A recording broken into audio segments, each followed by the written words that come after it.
All right. Well, this is Jeffrey Lee, and I am joined by some wonderful team members, Scarlett and Bernadette and Feynman from the US, from Australia, and from Germany. Today is the 18th of October, and this is a open forum, ask me anything, and also just a time for questions or shares. So who has something that they want to share?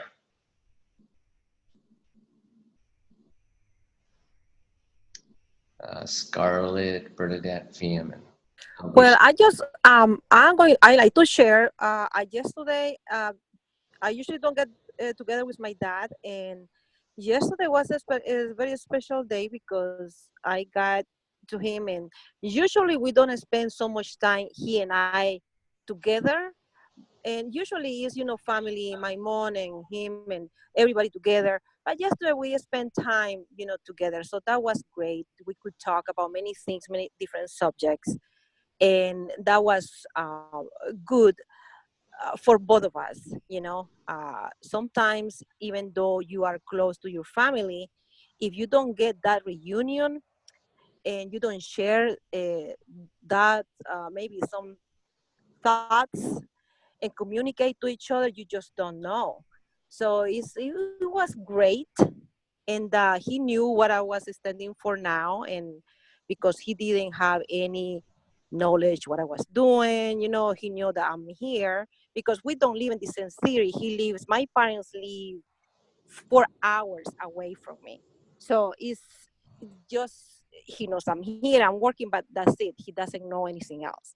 So yeah, it was great um, to me, and I felt so happy. So we spent the whole almost all day, all evening, like talking, and we went out, ate, and got some couple of wines, and it was very good.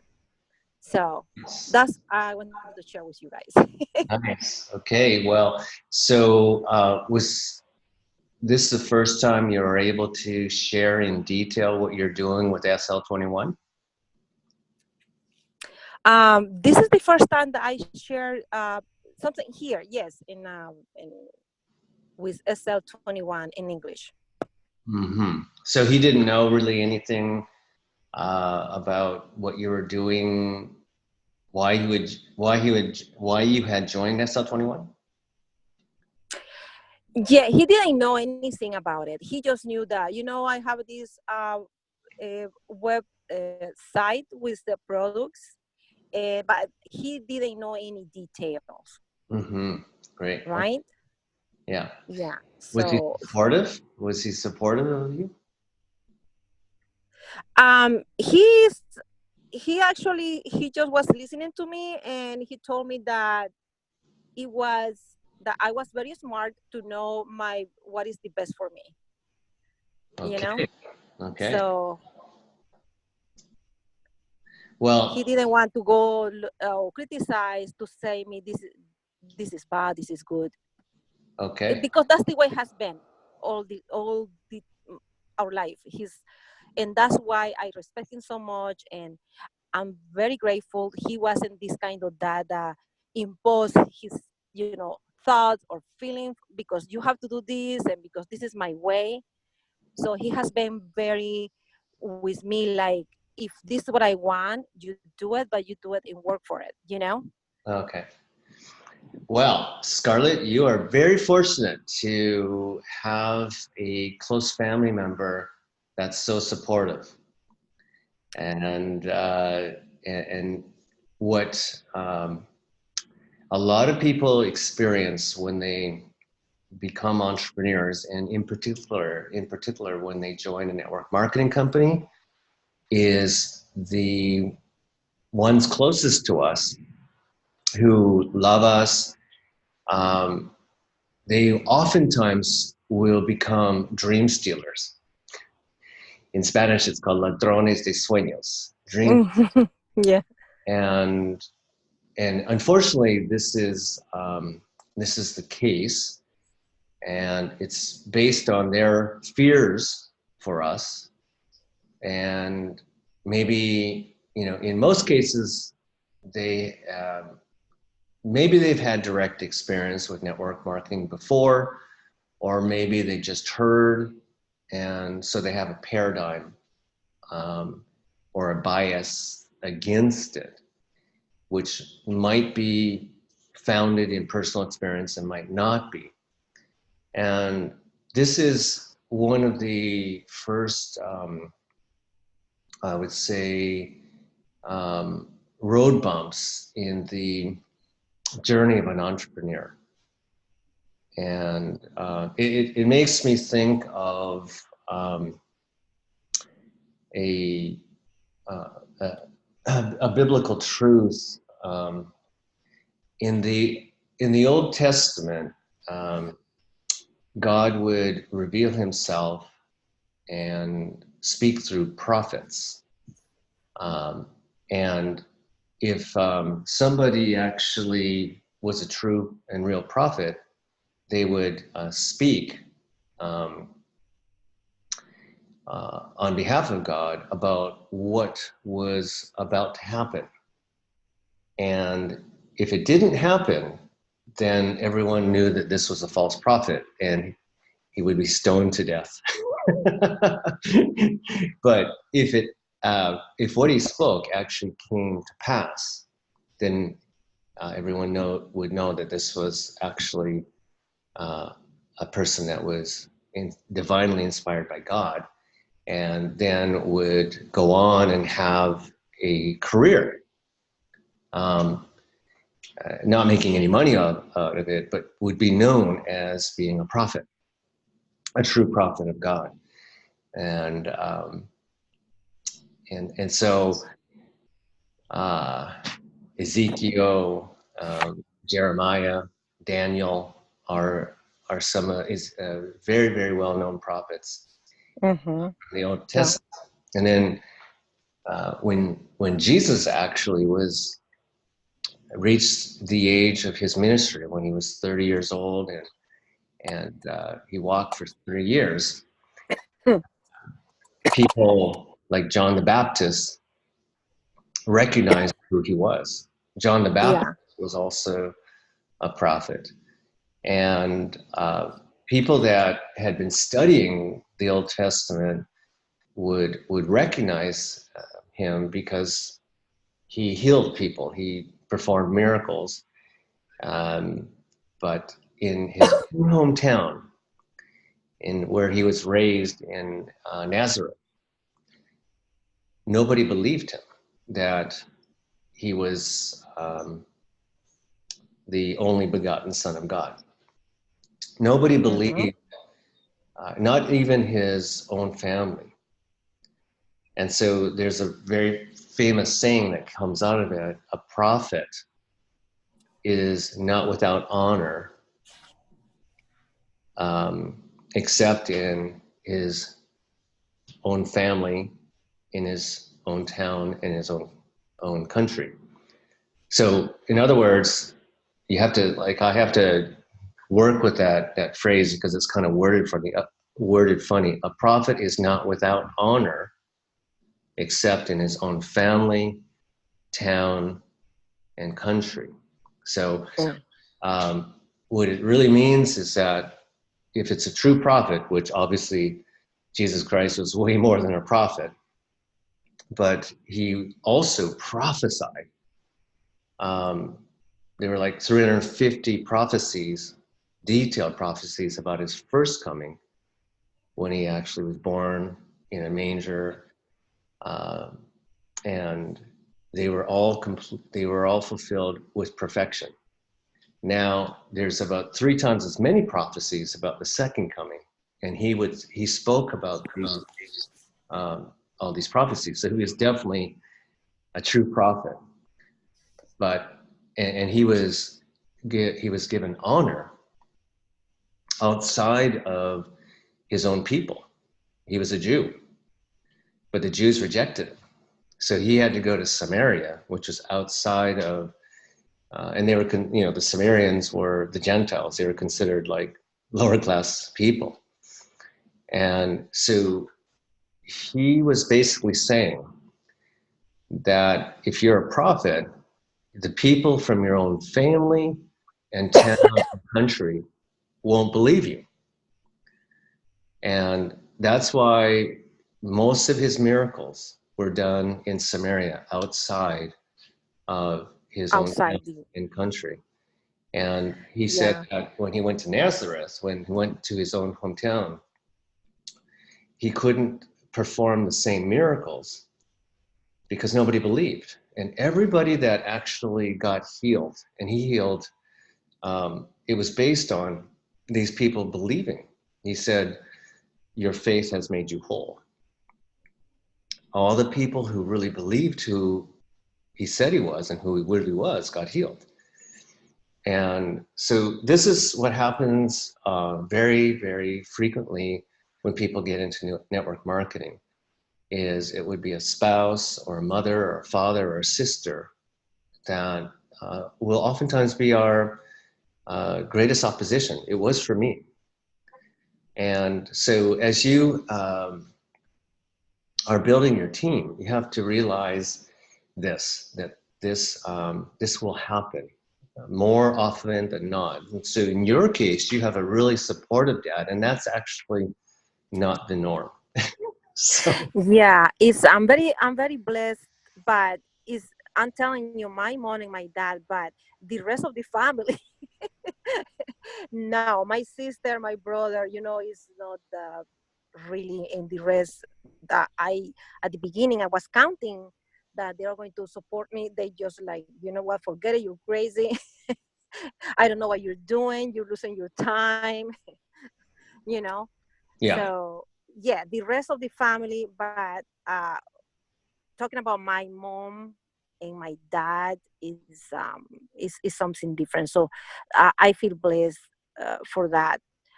But yes, you is right, and the rest of the family of my closest friend, which I thought, oh, I could initiate everything with my closest friends, my closest relatives. That didn't happen because they think that I'm crazy. Okay, they just think that I'm wasting my time and I should be doing something else. yeah, So that's awesome. So yeah, this is really comes down to this journey that we're going on. And I want to find a quote here. Um, and it's there's definitely uh, spiritual laws. Like if you read Think and Grow Rich, if you read any success book, they will, if it's a popular success book, they're going to talk about habits and they're going to talk about laws, spiritual laws. There's a big difference between a man-made law and a spiritual law.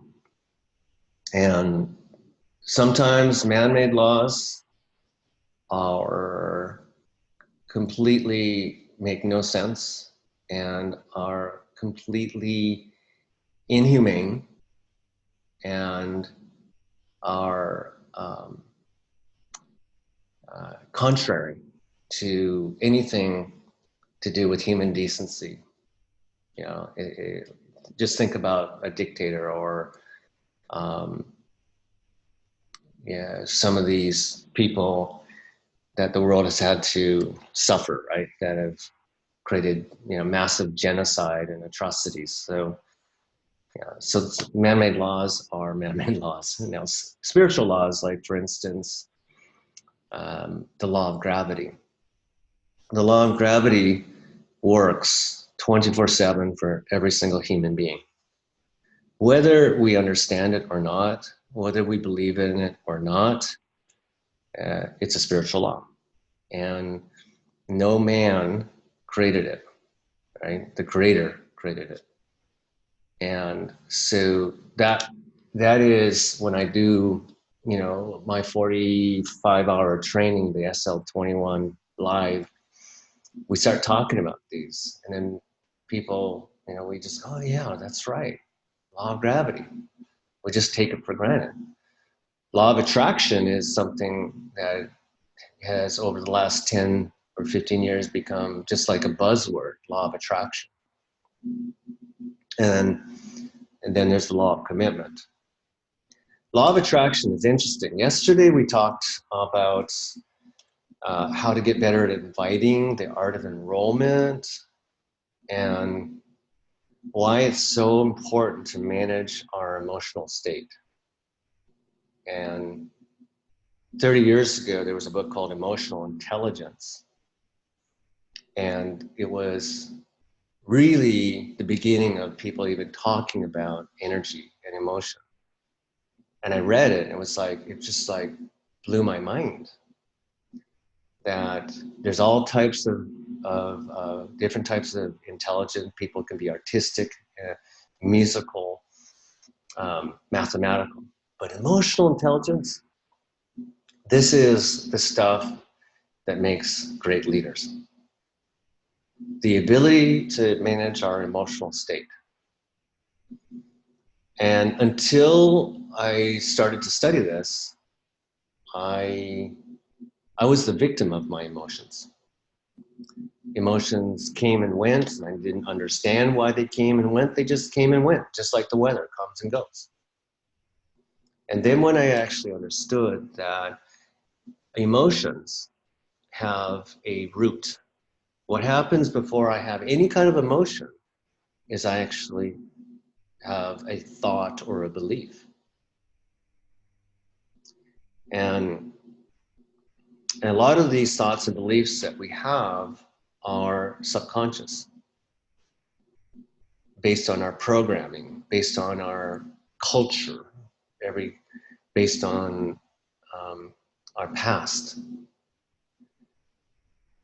And it's like those 60,000 thoughts that occur in our brain every day, and that the big bad voice in our head.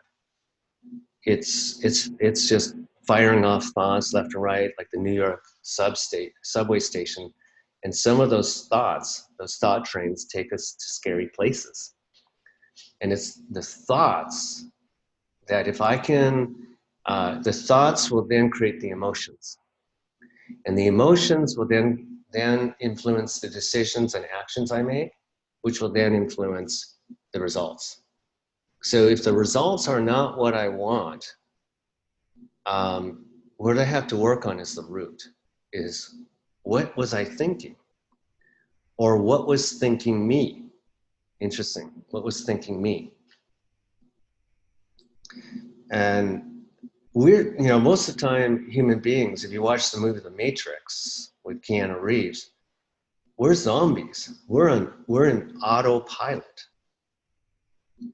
And these thoughts are just firing off 60,000 times a day. If I'm not conscious of what I'm thinking,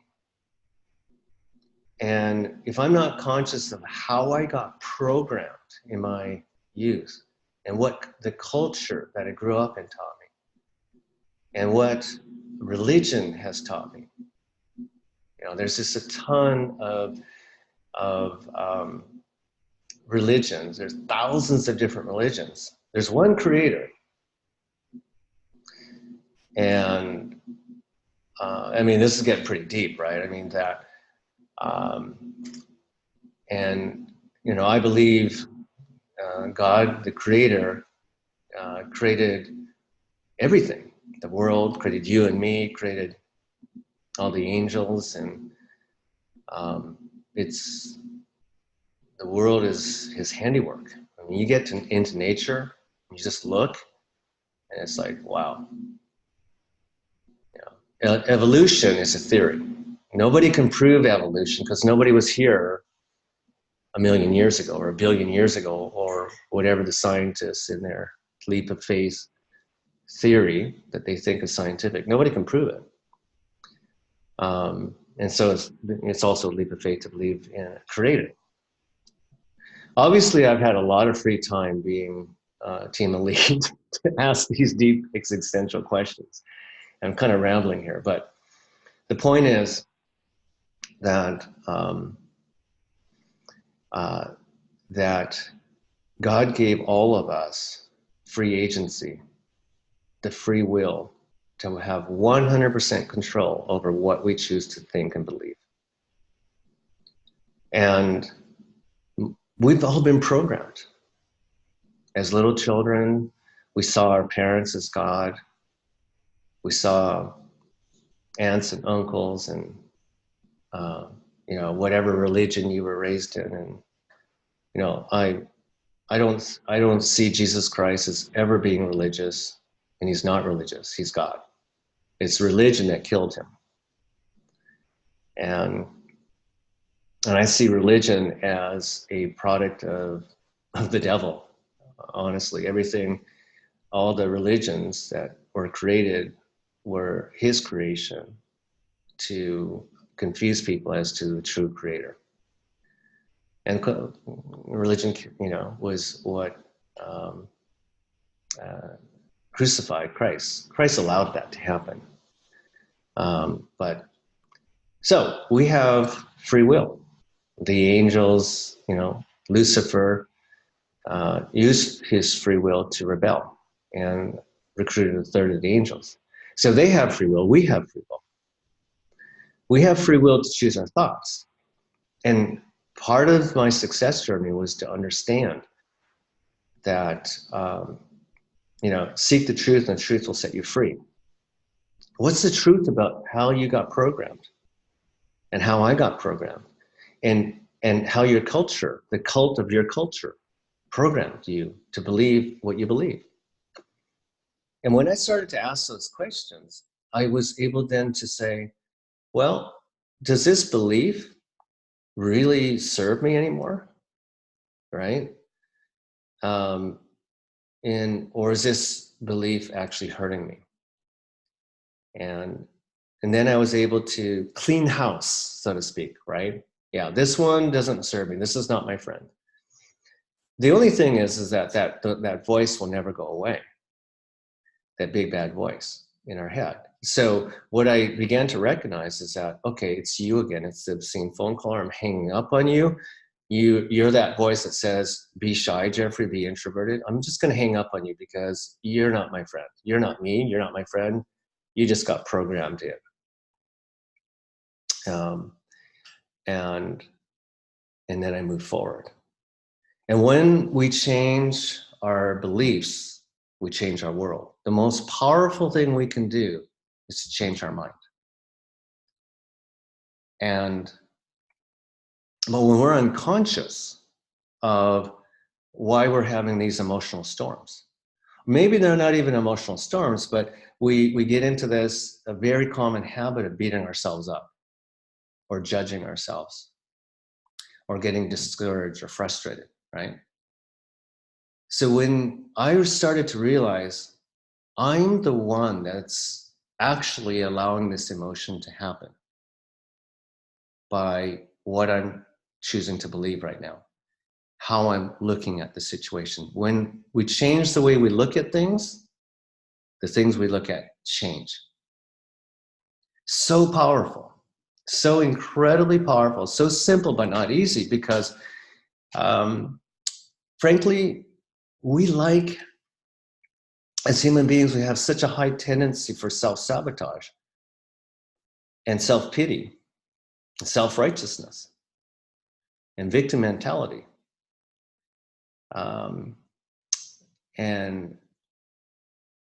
That we're so used to that, we're comfortable with it. And,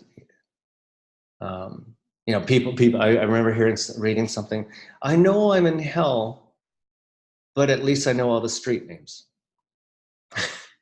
It's a way of saying that I woke up to the realization, the reason I was failing in life, I could blame so many things, but we never get any power out of blaming anybody or anything. There's no power in that. The only thing is that I could just say, wake up and realize, okay, I had no choice as to the family I got born into or how I got programmed or the skin color or the ethnicity or any of these things. I had no control over that. And we all got traumatized. We all got messed up. There's Every family is dysfunctional. So what I got a choice of here is, am I going to just blindly follow these doctrines and these beliefs and that no longer serve me, that are creating all these emotions that, if they're negative emotions like frustration or discouragement, then the law of attraction happens, and in a negative way, and it's going to repel what I want. Interesting. So if I can put myself in a different emotional state of faith and hope and love, that will attract to me what I want. But if I'm unconsciously allowing myself to get discouraged and in beating myself up, now, I'm not telling you that this is simple. It is simple, but I'm not telling you it's easy, because I find myself in those emotional states of discouragement or sadness or a lot, because it's part of being human.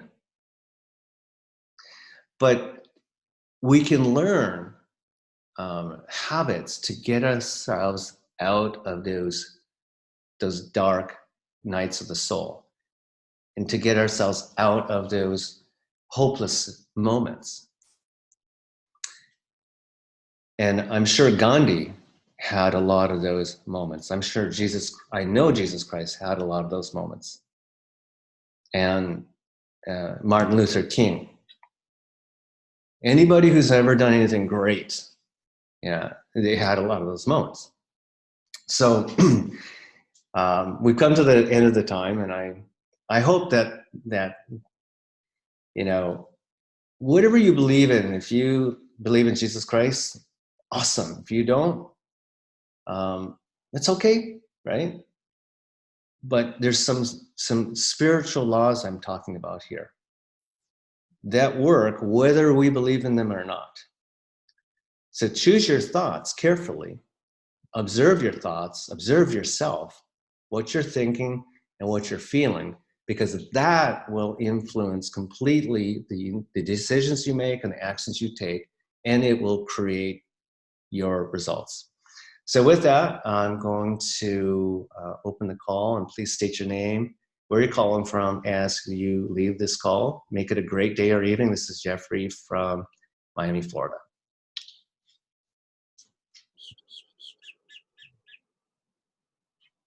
Thanks, Carla Mancini from Boynton Beach, Florida.